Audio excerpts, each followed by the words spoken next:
gitu. Kalau dibilang susah sih mungkin susah dalam artian oh ternyata bahasa Indonesia itu serumit ini gitu. Bukan serumit sih, maksudnya sedetail ini gitu. Tapi setelah dituruti istilahnya dijalani proses itu ternyata jadinya lebih enak dibaca gitu.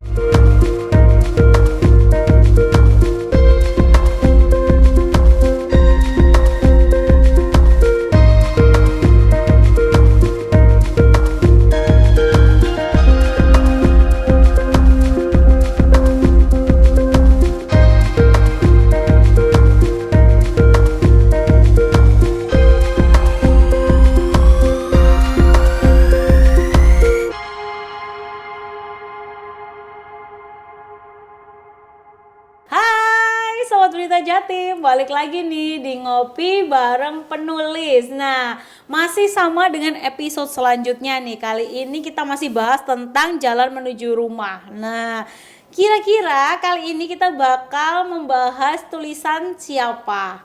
Pasti kalian sudah nggak asing ya. Sebelumnya penulis ini sudah pernah beberapa kali menulis di bukunya Padma dengan berbeda-beda tema. Dan kali ini saya akan mengajak dia lagi untuk bercerita tentang tulisannya dengan judul Rumah yang Tak Pernah Tenggelam Dalam Ingatanku. Ingatan Karam, ya kan? Siapa lagi kalau bukan Dr. Gigi Aulia. Nah, gadis cantik di sebelah saya ini Dr. Gigi. Nah, kita tanya dulu, dokter, apa kabar? Alhamdulillah sehat. Oh, sehat. Gimana kabarnya juga? Saya baik-baik saja. Akhirnya ketemu lagi ya. Iya, kayaknya sekarang Dr. Aulia sedikit ceria ini ya kan. Kayaknya ada something yang bisa mengangkat ini kayaknya moodnya dia kali ini. Iya, ketemu Mbak Wahyu. Aduh, bisa aja. Aku panggilnya Mbak Auli aja ya biar lebih akrab ya Mbak ya. Iya. Mbak, ini berarti tulisan ke 3 ya? Keberapa ya? Kalau enggak yang kita pernah bahas di sini tulisan kedua ya. Kalau sebelumnya kan non fiksi. Benar. Ini fiksi. Ini fiksi. And then pasti beda kan fiksi dan non fiksi. Dan kali ini ceritanya tuh rumah yang tak pernah tenggelam dalam ingatanku. Bukan ingatan karam. Kalau berbicara soal karam, kita tuh biasanya taunya kan kapal ya. Nah, so kalau di tulisan kali ini sedikit cerita tentang apa? Ini sebelumnya mungkin aku cerita dulu, ini tulisan fiksi ya tadi ya disebutin. Nah, ini sebenarnya itu cerpen gitu. Oh, awalnya. Jadi cerita pendek berawal dari kelas menulisnya Padmedia yang part ke-6. Iya, batch 6 di sini. Ini karena memang kelas khusus untuk cerpen, jadinya ya tugas akhirnya berupa cerpen. Oke. Jadi kalau kemarin itu kan tanpa kelas nih, jadi kita nulis tulisan non fiksi, dikurasi, kemudian di editing gitu aja. Cuman yang ini perjalanannya lebih menantang bagi saya, karena menulis cerita fiksi dan non fiksi itu lebih susah fiksi sih menurut saya gitu. Iya. Dibandingkan yang non fiksi ya, karena fiksi itu terlalu imajinernya, fantasinya lebih liar ya dibandingkan dengan non fiksi kan, iya kan? Kita mau mengatakan tentang A gitu ya. Iya. Nah, kalau fiksi itu harus diolah sedemikian rupa biar tidak langsung A kayak gitu. Itu yang perlu istilahnya itu seni ya untuk ngolah kayak gitu. Iya sih, benar. Dan ini adalah salah satu tulisan yang menurut saya kebiasaan nulis non fiksi terus akhirnya nulis fiksi itu akan mengubah kebiasaan. Bener nggak sih? Lebih ke ini ya, jadi ke gaya penulisannya gitu. Tapi meskipun lebih rumit di non fiksi, lebih rumit di fiksi, tapi aku enjoy banget nih Mbak Wahyu di sini. Dibanding yang kemarin. Iya, betul. Okay. Karena apa? Ya mungkin karena satu perjalanannya di sini aku perlu ikut kelasnya itu juga nggak tanggung-tanggung, ada sekitar 8 minggu. 8 minggu kemudian dari tulisan dari setelah kelas kan ada tugas akhir suruh buat cerpen. Cerpen itu juga nanti ide-idenya itu atau kerangkanya itu disidangkan dulu sama guru-gurunya. Jadi di situ beneran logika ceritanya jalan nggak? Kemudian dari unsur-unsur ekstrinsik sama intrinsiknya sebuah cerita itu jalan nggak? Nah setelah oke nih dari guru, katakan dari Kak Wina gitu ya kemarin yang bener. itu oke. Nah kita jalan bikin cerita sebuah cerita, setelah itu dikumpulkan ke editornya di sini juga guru kita sendiri, Kak Sasti ini juga setelah jadi itu masih diedel-edel. Masih diotak-atik gitu kan, diedel-edel tekanan kalimatnya ini banyak banget, jadi perjalanannya lebih panjang dan lebih menantang, tapi aku lebih suka sih, lebih enjoy. Mungkin karena dari cerita fiksinya ini menjadi salah satu cerita pengalaman yang akhirnya dicurahkan gitu nggak sih Mbak untuk yang kali ini? Karena kan sebatas aku baca itu tulisannya tuh kayak mengangkat sebuah cerita soal banjir. Iya. Nah, karena Mbak Aulia ini orang Pasuruan ya kan ya. So far Pasuruan adalah salah satu kota yang sering banget didatengin sama banjir. Itu jadi inspirasi nggak sih dalam tulisan ini? Jadi pertama itu kan waktu kelas itu sudah ditentukan ya tema besarnya kita tentang rumah. Waduh, rumah ini apa ya? Rumah bisa bentuk apapun, bukan hanya fisik, tapi rumah apapun itu. Benar, rumah singgah yang kayak lagi hits itu ya. Rumah hati gitu ya. Rumah singgah di hati ya kan. Nah itu aku itu pertamanya aduh apaan ya tentang rumah gitu. Rumah kalau misalkan di non fiksi mungkin masih masuk ya, kita bisa cerita tentang apapun tentang rumah kita. Kalau difiksikan, apa yang bisa menarik dari rumah itu dibuat sebuah cerita gitu, yang cerita yang enak dibaca, yang istilahnya sebuah cerpen itu akan, bagi saya pribadi sih, akan menjadi menarik jika setelah dibaca itu meninggalkan kesan. Benar. Nah, kesan dalam artian misalnya kita baca pagi hari itu sepanjang pagi itu masih keinget gitu, ya ke distrik terus, gitu, kayak kita tuh kayak ngeresapin banget kayak gitu ceritanya kan. Ini ya, atau mungkin tokohnya dari penokohannya tuh bener-bener kuat. Nah itu yang jadi tantangan sendiri dalam mengolah itu. Nah pertamanya nggak ada ide, terus tapi tiba-tiba pada saat itu kebetulan di rumah itu habis banjir. Habis banjir besar. Ini spoiler juga ya ceritanya ya, jadinya ya. Supaya orang itu yang awalnya nggak tahu jadi tahu, biar kadang ada beberapa tulisan itu Mbak yang dia itu susah untuk dalam pemahamannya karena di awal udah gantung, di akhir gantung. Jadi dia cuma tahu dari batasan tengahnya aja di tulisannya. Nah, mungkin spoiler itu juga bisa menjadi salah satu referensi para pembaca juga sebenarnya arahnya kemana.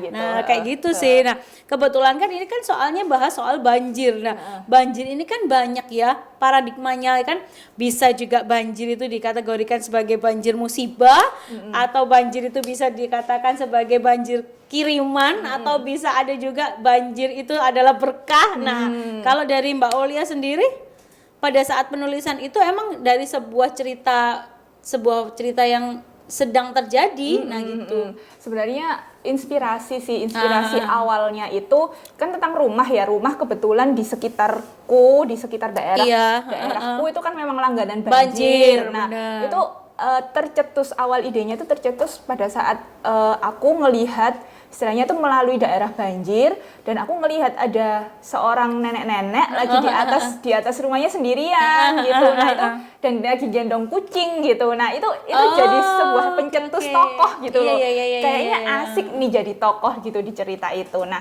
pada saat itu akhirnya diutak-atik jadilah cerita ini. Nah ini aku sebenarnya bukan bicara tentang banjir aja.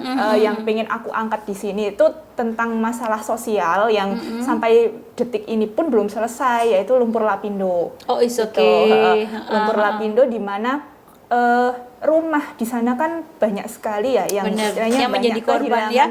Banyak kehilangan rumah dari sisi manusianya, pasti dari psikologisnya ini benar, karena banyak yang untold story. Iya benar-benar kan? Karena kan lapindo juga kita tahu kan bukan cuma hanya di psikologi ya, tapi juga mental banyak juga. Terus banyak juga anak-anak itu yang down karena kondisi yang sebelumnya seperti ini, akhirnya ini mempengaruhi semua status sosialnya di lingkungannya. Nah kayak gitu. Ini aku jadi dua isu ini saya gabungkan dalam jadi satu cerita.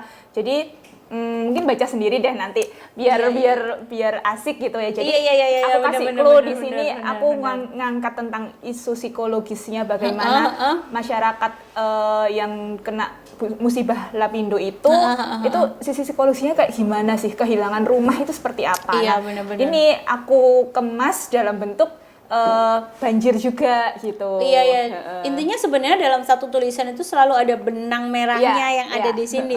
Dan benang merahnya kali ini adalah bagaimana kita bisa mengantisipasi atau membalancekan bagaimana kita untuk mengembalikan psikis dan mental kita yang sudah terserang musibah itu tadi supaya bisa menjadi sebuah apa ya istilahnya kehidupan yang utuh lagi meskipun itu butuh proses kan kayak gitu sih Mbak.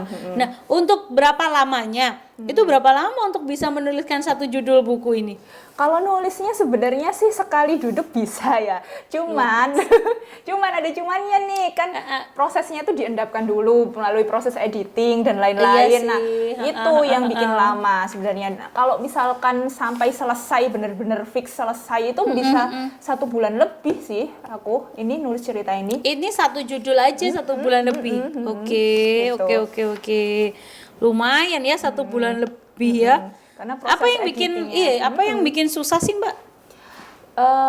Menatanya ya mungkin ya. Karena yang editor di dalam buku Kumcer ini adalah Kak Sasti Gotama yang notabene juga seorang penulis fiksi yang sudah kemarin juga masuk nominasi Ubud Writer juga kan dan ilmunya udah banyak gitu, terutama ilmu tentang tata bahasa. Jadi ya naskahku dalam tanda kutip diedel-edel. Jadi tiap kalimatnya, tiap ini subjeknya mana, ini predikatnya mana, ini kalimat ini ambigu, kalimat yang kayak gini. Nah, dikasih masukan tuh begitu banyak. Nah, dalam proses editing misalkan setelah ini kan kita nggak istilahnya itu nggak asal menerima masukan ya kadang kok kayaknya ada proses diskusi di sana. Nah itu yang bikin lama gitu. Kalau dibilang susah sih mungkin susah dalam artian ternyata bahasa Indonesia itu serumit ini gitu, bukan serumit sih maksudnya sedetail ini gitu. Tapi setelah dituruti istilahnya dijalani proses itu ternyata jadinya lebih enak dibaca gitu. Jadi bagaimana kita menata istilahnya menyampaikan gagasan dalam sebuah kalimat, kalau kalimat itu nggak tertata ya nggak akan jadi. Iya gitu. Benar. Gitu. Ini maksudnya apa sih ininya gitu. Yang ingin disampaikan tuh nggak sampai ke pembaca gitu. Nah, berkat proses editing itu jadi lebih enak ngalir gitu dibacanya. Aku ngerasanya sih seperti itu. Gitu. Dan ada perbedaan nggak sih antara menulis di buku sebelumnya sama buku ini? Ya jelas beda karena tadi yang proses awalnya dari genre tulisannya aja berbeda ya. Kemudian dari prosesnya ini kan melalui kelas, melalui editing juga, editingnya juga berlapis-lapis sih sebenarnya. Iya sih benar. Daripada yang buku non fiksi kemarin. Kalau non fiksi kemarin lebih ngalir sih aku nulisnya gitu. Ya memang nulis itu bisa sekali duduk gitu, tapi prosesnya untuk menjadi istilahnya kalau bikin kue tapi decoratingnya itu loh Kak. Iya benar dan juga finishingnya itu harus benar-benar apa yang menjadikan dari cerita ini klimaksnya bagus itu kan adalah di finishingnya. Bener sih. Bagaimana menciptakan tokoh yang kuat di situ tuh tantangan sendiri. Gitu. Tapi next targetnya apa sih Kak? Targetnya ya pingin tetap nulis dan lebih cenderung aku kepingin ke arah fiksi memang. Aku lebih enjoy ke sana gitu. Dan fiksi itu sebenarnya cerita pengalaman pribadi bisa dijadikan sebuah fiksi ya? Iya, bisa banget gitu. Dan emang kalau aku melihat tulisannya dibandingkan dengan tulisan yang sebelumnya, tulisan sebelumnya tuh memang cenderung tulisannya Mbak Olia tuh kayak sedih gitu. Dan ini dia memang aku sukanya ngangkat. Berarti sekarang gitu. Lebih bahagia ya. Kayaknya sekarang itu dia sudah ada yang mensupport ya. Karena di sini prosesnya menyenangkan sih gitu. Kemarin juga menyenangkan tapi di sini jawaban ngeles yang sangat aman itu adalah seperti itu. Tapi memang kelihatan banget dibandingkan tuh kita pertama kali bahas bedah tulisannya Mbak Olia dengan tulisan yang ini itu lebih sedikit membuka rongga-rongga tulisannya. Jadi yang dulunya sempat mungkin yang tulisan kemarin itu cenderung kayak seseorang yang introvert. Kalau yang ini sudah mulai terbuka. Ini sebenarnya tokohnya juga seorang introvert di sini. Tapi cerita ininya secara gambarannya dari luar itu sedikit berbeda. Jadi orang itu kan ngelihatnya adalah intinya tetap sama, benang merahnya adalah bagaimana kita bisa menjadi makhluk sosial yang baik ketika diterpa sebuah masalah kayak gitu. Beda sebenarnya Mbak. Iya. Kalau menurutku beda. Oke. Ada sesuatu hal yang berbeda dari Mbak Aulia kali ini. Dan kalian harus baca tulisan dia yang terbaru ini yang dalam satu komponen buku Jalan Menuju Rumah. Mbak, pingin gak sih bikin satu buku lagi nih tapi bukunya fiksi tapi yang tidak tentang sedih-sedih? Sebenarnya kemarin itu sempat ada ikutan kelas novela ya, kelas novela.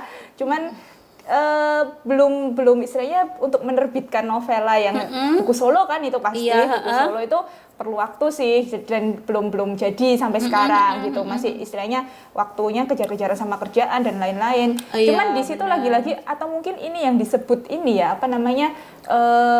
Ciri khas seorang penulis. Mungkin kalau dulu aku pernah punya pertanyaan di kepala, penulis itu gimana sih caranya menemukan jati dirinya dia lebih cocok menulis di mana. Ternyata dengan menulis sekian lama, istilahnya dengan terus menulis kita akan menemukan jati diri sendiri. Jadi tetap aja aku mengangkat ya tentang psikologisnya. Aku tertarikannya itu pasti ada di situ. Pasti kesana. Lebih ke psikologis, mental dan sosial. Istilahnya tuh kayak ya jalannya ke sana aja gitu. Istilahnya ide-ide yang bermunculan di kepala akhirnya ada ciri khas ke situ gitu. Nah, di situ aku pengen ngangkat ya, apa namanya? Cerita tentang seorang pasien yang terkena kanker tulang. Tapi ya nanti itu next di tulisan selanjutnya. Beda ini ya. Beda ya. Oke. Enggak yang nggak jauh-jauh beda lah tentang psikologisnya manusia. Oke, gitu. aku tunggu di cerita selanjutnya yang tentang ini. Kayaknya kalau kita ngomongin soal cerita orang dan ataupun biografi orang itu banyak hal yang harus dikorek ya. Kenapa kok bisa, mengapa, di mana kayak gitu kan ya, Mbak. Bener nggak? Mbak, aku makasih banget kita udah bahas soal tulisan ini. Aku tunggu di tulisan berikutnya. Jangan kapok ya main di YouTube-nya Berita Jatim. Terima kasih juga Mbak Wahyu. Makasih. Kalian tetap saksikan Berita Jatim TV. Jangan lupa subscribe, like, komen, dan share ke teman-teman kalian. Sampai jumpa di episode selanjutnya. Dah.